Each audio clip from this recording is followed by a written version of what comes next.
Hey guys, how's it going? Welcome back to art. Let's go ahead and get started on this week's art lesson. So far this year, we've been learning some techniques, some terms. We've been learning some stuff that is going to help our drawings look a little bit more realistic, because that, for a lot of us, is the goal. It's why we draw. It's why we practice our drawings, to make them look, as real as we can get them.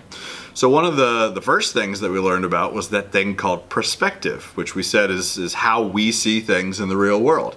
Remember, the easiest example of what perspective is in that regard. If something's far away from you, it's going to look small. If something's right up close to you, it's going to look big. I think the example we used when we were first talking about it were the two trees.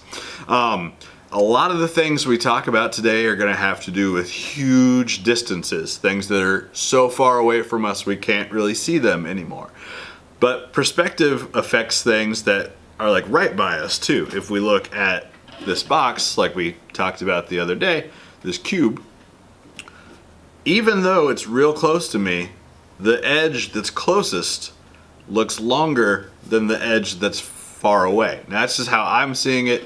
It might sort of look that way to you guys if I hold it this way. This edge is closer to you. This edge is further away, and it looks like this one's a little bit longer, even though we know, since it's a square, those are going to be the same length. So perspective works up close, perspective works really far away. It's the really far away type of perspective that we're gonna learn about today. And we're gonna do that by learning about something called one-point perspective.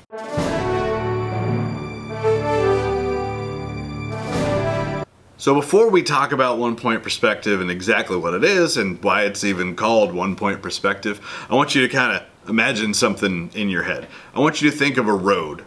Not any road. I want you to think of a long road and a long straight road, not one that curves. And this road that you're picturing, it also needs to be someplace that's kind of flat. A lot of the area around us, where you're probably in cars driving around, it's hilly, it's bumpy. But think of like a desert or like a big giant farm, something that's flat and kind of goes a really long distance away. That's the kind of road I want you to picture. Something like this road right here. So this is a really good example of how perspective works over really, really long distances. The road is always going to be the same width apart in the real world. We could measure it, right by us where we're in the car. We could measure it all the way down at the end where we can't see it anymore. It's the same width. But as we see it with our eyes and in pictures and drawings and things like that, it looks like that road gets closer and closer and closer and closer and closer until it just disappears. And that whole idea is very important for this one-point perspective thing that we're going to learn about. All right, so we're going to look at a couple of examples right now, and we're going to learn some terms, some words that will help us as we're going further down the road, just like our drawing. All right, guys, so here's another road, and we're going to talk more about that road in just a second. But before we get to that, I wanted to kind of review some of just the different kinds of lines that we've learned about since we were in kindergarten. Now, I don't mean zigzag versus wavy. I'm talking about the names for the lines when we're talking about their direction. This is also stuff that you'll use in math and geometry and things like that, so I'm sure you guys know this, but I wanted to just kind of review it real quick. When we have a line that goes all the way across our page, or really any length across our page, but it goes from side to side, perfectly straight, side to side, that one is, of course, called a horizontal line. Now, if you look at that word horizontal, you notice that the first part of it also spells out the word horizon. That'll be important in a second. So if I've got a line that goes straight up and down, we call that one vertical. And if I have a line that goes any angle, so anything that's not perfectly straight side to side and perfectly straight up and down, then that one is called diagonal. All right, so now we're going to talk about this road for just a second. There's a couple of really important terms. They're going to help us. There's not many, there's just two. But these are things that we're going to need to know the whole time we're learning and talking about and practicing this 1 point perspective stuff. So if you look out into our picture here, look all the way down to the end of the road, you'll see where it looks like the earth stops and the sky starts. It's this line right here. Now, we just drew a line, but you could see it like there was a line there pretty much. This picture is a really good example. Well, that line, that's our horizon. So wherever you look out and it looks like the earth stops and the sky starts, that's your horizon. And if you look at this word, that's what we were talking about. The easy way to remember horizontal is the first part of it is horizon. So they'll always go side to side. Now, if you look at that road and you see how it's getting closer and closer, if you look all the way to the end of that road, as far as we can see, till it looks just like the roads are about to touch, this spot right down here, that has a very important name, very special name. That's called your vanishing point. So if you think about like a magician, when they are making something disappear, they might say that they're making it vanish. So the vanishing point is where, for a couple of different reasons, we can't see things anymore. In certain examples, it's because the earth is round, and that's actually from the earth curving, and you can't see around that curve. But for the most part, we can only see so far. Our eyes only work to a certain distance. In the example from earlier, the video, from earlier, the guy explained that sometimes that can be really far. I mean, we can see for miles and miles and miles, but there is a point where we just can't see anymore, and that's where that vanishing point comes into play. Now, there's other different kinds of perspective drawing that involves vanishing points, and we're going to talk a bit about another one or two of those next time. But for now, we're just worrying about that 1 point perspective, because for the most part, when we draw a cube the way we learned to draw a cube, even though we might not be thinking about it, it's that 1 point perspective and it's that vanishing point. Well, that's the reason that cube looks anything like it does when we're done. All right, so we are going to go ahead and start working on some things together. If you want to, you can go ahead and follow along, or if you just want to watch the video first and then kind of go back and try and do it with me at that point, that's fine too, either way. But all right, let's go ahead and we'll get started. All right, guys, so a couple weeks ago was when we started talking about how to take a two-dimensional shape like a square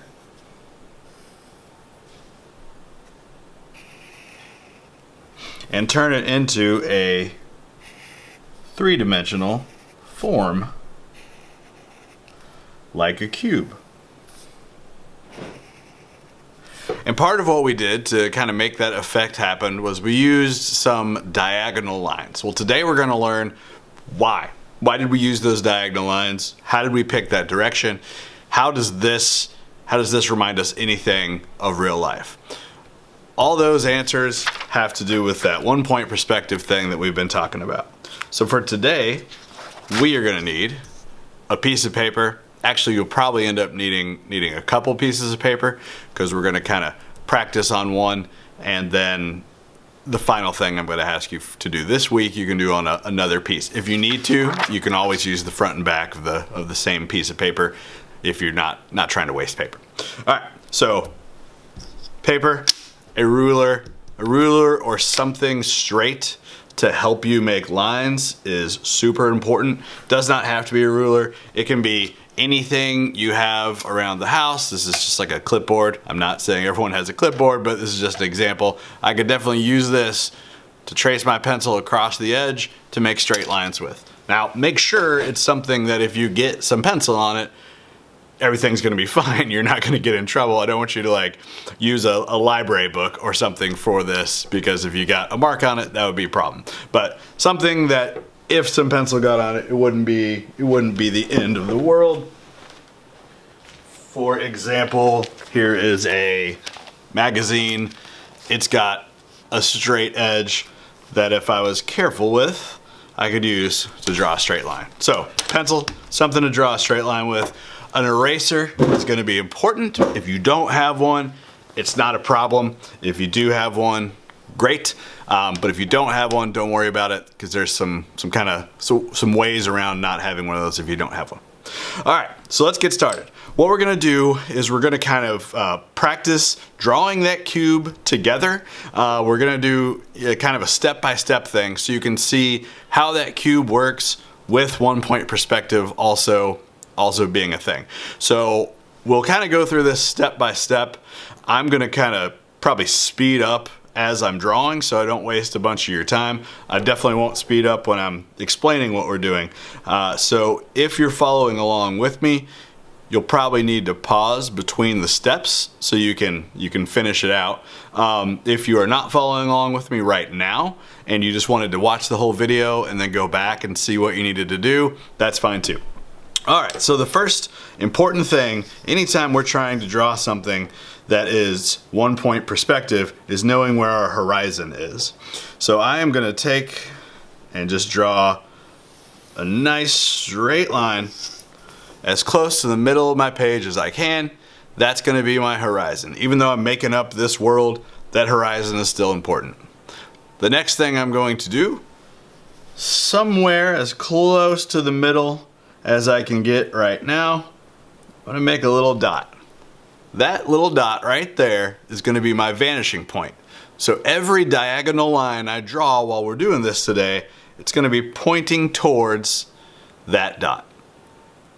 All right, so step 1, horizon. Step 2, vanishing point. Step 3, draw a square. All right, so I've got my square. Now I'm gonna start turning it into a cube. Now this first one, before we get finished, it's gonna look like this is not a cube. It's gonna look like this is a square shape, probably like a long rectangle that goes so far away from us you can't see it anymore and it disappears. Each one of these corners is important. I wanna know which corners I could draw a line from the corner to the vanishing point without having to pass through my square. So if we look at it, I could get there with that one, I could get there with that one, I could get there with that one. I could not get there with this one. I would have to go through my square. So I'm not gonna worry about that. But the 1, 2, 3 corners that I can, I'm gonna draw lines that go all the way, 1, 2, 3, from those corners all the way to my vanishing point. That is my next step.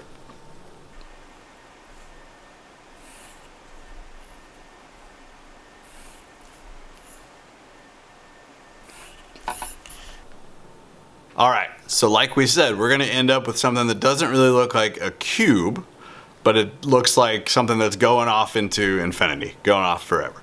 Well, that's just because we didn't stop it. So the next step, we need to know where the back of this cube is. Where does my cube stop? I'm gonna take a vertical line, just like this one, and I'm gonna go back as far as I want it and draw a vertical line right there from my bottom line to my middle line. Then I'm going to take a horizontal line that matches that one and fill in that area right there. So now this shape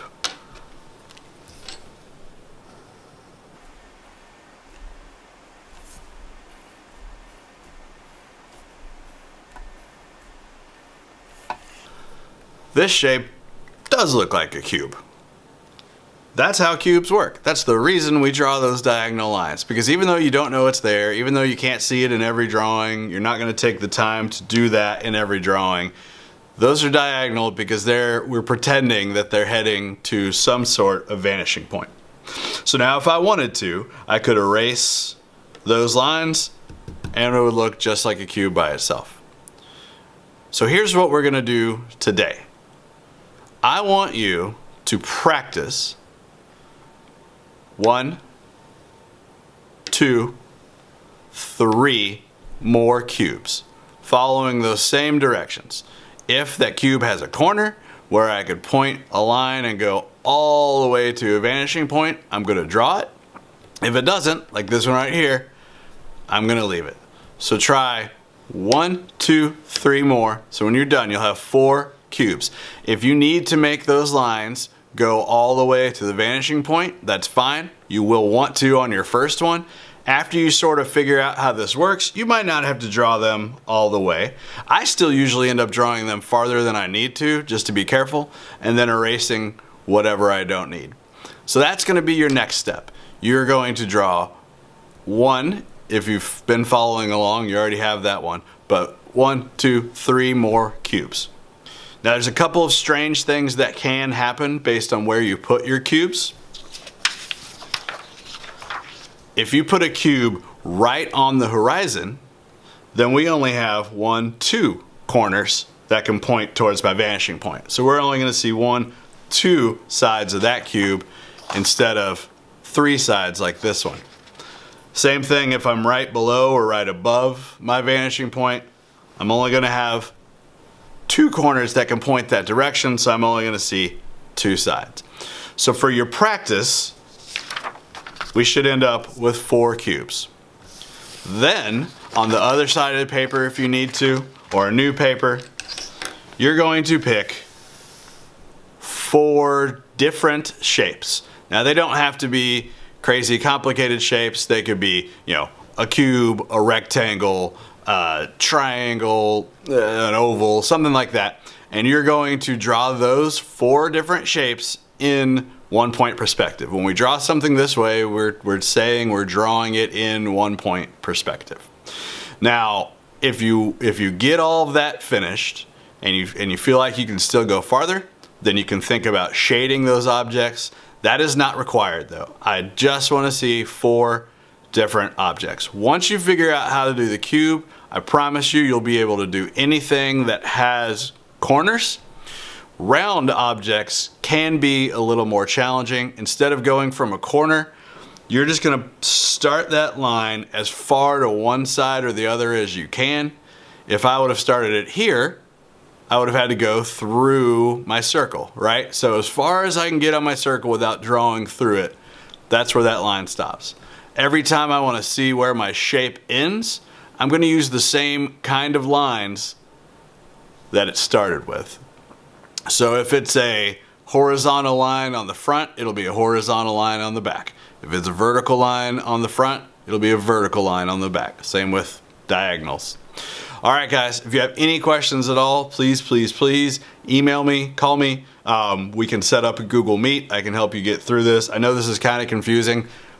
Best part about this is probably the most challenging thing we're going to do while we're drawing. We need to know how this works. We need to know these basics for the next few projects. But if you can do this, you'll be fine. And if you can't do this, don't worry, because you will be able to once you have some time to practice. I promise. We all started somewhere. All right, my friends, if you have any questions, please let me know. Once you are all the way finished this one and you've had plenty of time to work on it, click the button down at the bottom of the page that says Show My Artwork to Mr. Holiday. Take that Flipgrid video and can't wait to see it. Good luck, my friends. This is challenging, but once you figure it out, it's pretty fun. It's a pretty fun thing to know, and you can do all kinds of stuff with it. All right, see ya. Bye.